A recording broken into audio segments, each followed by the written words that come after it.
अभी आप देख रहे हैं बाल्टियों में पानी भरी जा रही है नलके से। ये पानी भरकर यहाँ से ऊपर वाले फ्लोर में ले जाकर पौधों में पानी पटाया जाएगा। तो कुछ इस तरह का डेली का रूटीन होता है हम सबों का। देखिए आप, मैं अभी जा रहा हूँ पानी को लेकर बाल्टी में। छोटा बाल्टी है लेकिन अक्सर हाँ ये छोटा नहीं होता, बड़ा भी होता है, क्योंकि छोटी बाल्टी से कितना पटाएंगे। कभी माँ पटाती है, कभी मैं, कभी wife. Hello friends, good morning. मैं प्रभात आप सबों का स्वागत करता हूँ अपने टेरेस गार्डन में। और ये जो टेरेस है वो अब शिफ्ट होने वाला है। फिर भी जब तक भी है तब तक मेरा फ़र्ज़ है और मेरा अपना इच्छा होता है, सेवा करता ही हूँ। लेकिन इस सेवा के दरमियान एक विचार आया, एक विचार आया कि टेरेस पे गार्डनिंग करना कितना कठिन होता है। आसान भी होता है लोगों के लिए और किन्हीं किन्हीं के लिए कठिनाइयाँ भी उत्पन्न करती हैं। वो ज़रा दिखा दूँ तो आप देखेंगे हमारे इस वीडियो में कि छत पर गार्डनिंग करना, पेड़ पौधे लगाना, इनकी सेवा करना, यहाँ तक सेकेंड फ्लोर तक मिट्टी लाना, कैसे बोरियों में भरकर या खुद भी लोग लेबर को रखते हैं, हायर करते हैं, वो उनकी मदद करते हैं, मिट्टी नीचे से लाते हैं, सारे भारी काम वो कर देते हैं। लेकिन सच बताऊं, मेरे पास आज तक कोई लेबर नहीं रहा है। मैंने खुद ही इसे किया है। मैंने खुद ही किया है। चाहे सर पर उठाकर मिट्टी लाना, खेतों में बोरियों में मिट्टी भरना, बाइक पे रखना बहुत भारी हो जाता है। थोड़ी सी छोटी सी बोरी में मिट्टी करीब 60-70 किलो का हो जाता है। और यकीन माने, अब उस मिट्टी को हमने स्कूटी पर लाया। एक बोरी लाया, 2 बोरी डाल लेने पर स्कूटी भी बेचारा पस्त हो जाया करता था। फिर भी 1 या 2 बोरी करके ला कर हमने अपने गार्डनिंग की शुरुआत की, पौधे लगाए। और हमारा जो है छत पे ये मोटर जो है फ्लोर लेवल पे, या टंकी जो है फ्लोर लेवल पे लगा हुआ है। आप देख सकते हैं फ्लोर लेवल पे है। तो यहाँ से पानी का जो पानी निकासी होता है वो भी नहीं हो पाता है। पानी की निकासी भी नहीं हो पाती है। एक छोटा सा नल ऑप्शनल लगा रखा है इसमें, लेकिन उसमें घंटों लग जाते हैं एक बाल्टी भरने में। थोड़ा थोड़ा पानी आता है, लेवल ही नहीं है तो पानी ही नहीं आती है। बहुत सारे लोगों के साथ ये समस्याएं होंगी। छत तो होगा, पानी हो सकता है कि स्टोरेज टैंक नहीं हो उनके पास, लेकिन फिर भी वो बकेट से, अभी तो आपको ये छोटा वाला बकेट मैं दिखा रहा हूँ। आपने भी मेरे वीडियो में देखा होगा, बड़ा बड़ा बकेट है। पेंट का जो बड़ा नेरो लेग का होता है ना, बड़ा बड़ा, उतने बड़े बड़े बकेट्स में पानी भरकर मैं, मेरी माँ, मेरी पत्नी, कोई भी, इधर तो 3-4 महीने से मेरी माँ ही पटा रही है पानी। तो मैं बता रहा हूँ, इतना मेहनत से छत पर पानी लाना, उसके बाद इसमें पटाना, खाद देना, देखभाल करना, थोड़ा सा टिपिकल होता है। लेकिन साथियों, एक बात मैं बताऊं, खाली छत और ये हरे भरे छत, अभी तो हरा भरा नहीं है लेकिन होगा, बसंत ऋतु अब आने वाला ही है। ये सभी देखें, इसमें छोटी छोटी, आप देख सकते हैं, शूटिंग्स आनी शुरू हो गई है। तो ये सभी पौधे अभी फिर से हरे भरे हो जाएंगे। आप देख सकते हैं, ये प्रून किया था, इसमें देखिए शूटिंग्स आ रही हैं, देखिए। तो फिर से हरे भरे ही हो जाएंगे। तो खाली छत का होना और हरे भरे छत पर आप सामने होते हैं तो दोनों में बहुत फ़र्क होता है। और यकीन मानिए, मेडिकल साइंस की मानिए तो हरा हरा चीज़ देखने से आँखों की रोशनी बढ़ती है। ये मैंने बचपन से ही सुन रहा हूँ और जानता भी हूँ। हरे रंग से आँखों की रोशनी बढ़ती है। आप हरा हरा हरे जगहों पर घास पे चलते हैं, सुबह में देखते हैं तो आँखों की लाइफ अच्छी होती है, रोशनी बढ़ती है। तो कष्ट होने के बावजूद भी मैं यही कहूँगा, चाहे लाख कष्ट हो जाए, थोड़ा सा वक्त, आधा 1 घंटा सुबह में निकाल कर हम और आप गार्डनिंग कर ही सकते हैं। और पूजा पाठ करते हैं तो फूल चाहिए ही चाहिए होता है। किसी न किसी सेरेमनी के लिए फूल तो चाहिए होता है हमारे धर्म में। तो वो सब तो मैं कुछ ज़्यादा नहीं कहूँगा, लेकिन इतना ही कहूँगा कि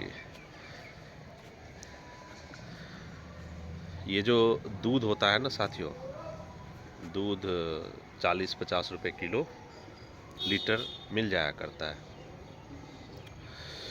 अभी क्या है कि दूध को फिर आप गर्म करो, उसे तपाओ, उसमें हल्का सा दही डाल दो, दही बन जाता है। तो दूध से हल्का महंगा वो मिलता है, 100-200 रुपये किलो वो मिल जाता है। दही का क्रीम निकाल कर चर्निंग करके, मट्ठा क्रीम निकाल के उसको और गर्म करो तो घी बनता है। घी 1000, 2000, 3000 रुपये किलो भी कई गायों की घी मिला करती है। तो ठीक उसी प्रकार है, कष्ट नाई तपना पड़ता है। आप जितना तपेंगे उतना निखरेंगे। तो तपन से घबराए नहीं।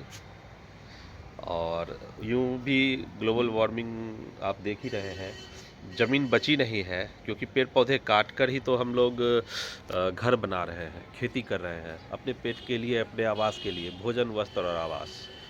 तो इन्हीं सभी चीज़ों के लिए हम लोग पेड़ पौधों की कटाई कर रहे हैं। तो पेड़ पौधे कम हो रहे हैं तो ऑक्सीजन आएगा कहाँ से? तो ऑक्सीजन नहीं आ रहा है, तो इसके लिए क्या कर सकते हैं? मान लो इस एक पौधे से तो ऑक्सीजन आने को तो रहा, लेकिन थोड़ा सा भी तो ऑक्सीजन आएगा।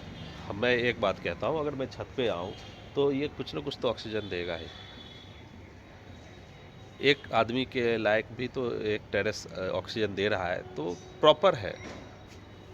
मैं यही कहूँगा कि हमने जितने विनाश किए हैं उसकी क्षतिपूर्ति, कंपनसेशन हमें करना पड़ेगा। यूँ तो मैं कर नहीं पा रहा हूँ, लेकिन करना पड़ेगा। आने वाले दिनों में मैं करने वाला हूँ। इस टेरेस को मैं नेचुरल गार्डन में भी शिफ्ट करूँगा।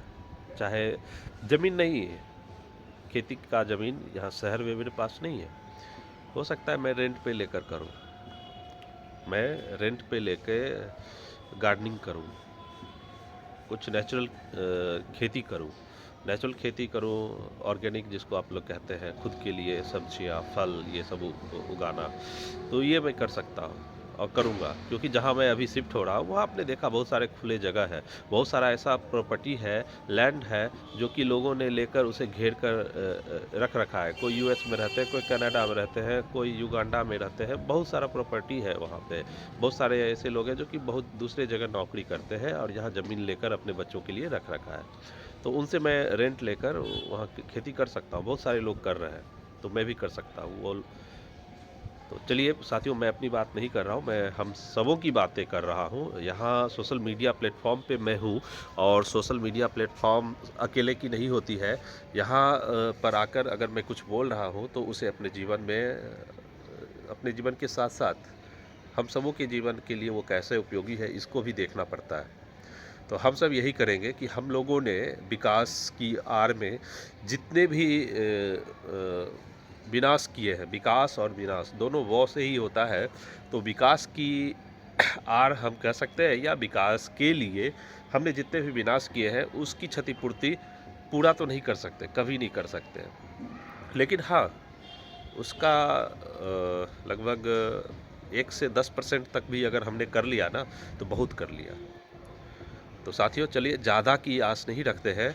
हम लोग छोटे छोटे चीज़ों से अपनी शुरुआत करते हैं, और अपने प्रकृति, अपनी धरती माता छोड़िए, अपने प्रकृति और अपनी धरती माता के तो छोड़ दीजिए, ये सब मैं ढकोसला नहीं करूँगा। अरे यार, खुद के लिए, ये धरती के लिए आप करोगे, खुद के लिए करो। धरती ही नहीं रहेगी तो आप कहाँ रहोगे?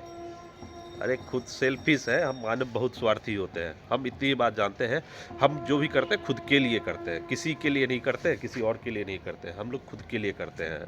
अगर डीपली जाए, मेरी बातों से बहुत लोगों को अगर चोट पहुंच रही हो तो उसके लिए मैं क्षमा चाहता हूं, लेकिन शोध करें, मनन करें, चिंतन करें। हम जो कुछ भी करते हैं खुद के लिए ही करते हैं। अंतोगत्वा हम लोग खुद के लिए ही, हर एक्शन, हमारा हर एक एक्शन सेल्फ के लिए ही लिया गया होता है। तो चलिए हम लोग खुद के लिए ही करें। ये पौधे ऑक्सीजन देंगे तो खुद का ही हमारा लाइफ अच्छा होगा, हेल्थ अच्छा होगा, आंखें अच्छी होंगी, जो भी है अपना गार्डन हरा भरा दिखेगा, छत हरा भरा दिखेगा, टेरेस दिखेगा। हम साफ सब्जियां, बिना केमिकल वाली सब्जियां, फूल पत्तों का आनंद लेंगे। अब ये गन्ना हमने लगा रखा है, अब ये बताओ ये क्या है? अरे इसको करने से और भी दूसरा फ़ायदा है। दूसरा फ़ायदा ये है कि हमारे बच्चे तो खेतों में जाते नहीं हैं, हम तो गए हैं, हमने देखा है खेती कैसे होती है, जानते भी हैं। लेकिन उन्हें भी पता चलना चाहिए कि कौन-सा फसल कैसे होता है, कब होता है, उसमें क्या-क्या चीज़ आती है, किस कलर का फूल आता है, उसके फल कैसे लगते हैं। ये सभी चीज़ें बच्चों को भी आनी चाहिए। किताबों में तो पढ़ते हैं वो स्कूल में, लेकिन प्रैक्टिकली उसे घर पर भी हम लोग करके इस तरह से नेचर के साथ रख सकते हैं, एजुकेशन भी दे सकते हैं। और आने वाले समय में एग्रीकल्चर की बहुत सारी डिमांड है, बहुत सारी नौकरियां आने वाली है, क्योंकि यही एग्रीकल्चर है जो कि हमें बचा सकती है। पेट ही सबसे बड़ा चीज़ होता है जिसके लिए इतना कुछ हो रहा है। तो चलिए साथियों, वीडियो बहुत लंबा हो चुका है हम सबों के लिए, क्योंकि अभी के वक्त में, अभी के दौर में हम सबों के पास एक ही चीज़ की कमी है, वो है वक्त। तो चलिए ज़्यादा आपका वक्त नहीं लेते हुए फिर मिलते हैं अपने एक नई वीडियो में। तब तक के लिए अलविदा तो नहीं कहूँगा, फिर मिलते हैं अपने एक नई वीडियो में। क्योंकि आप लोगों के साथ बात नहीं करूँ तो मन ही नहीं लगता है, कोई ना कोई बहाना चाहिए। और रात सपने में बहाना याद आता है और सुबह आपसे मैं वो बातें कर लेता हूँ। चलिए ठीक है, ऐसा ही प्यार बना के रखें। जो भी लोग हैं, मैं फिर कहूँगा, अपना प्यार बना के रखें। धन्यवाद।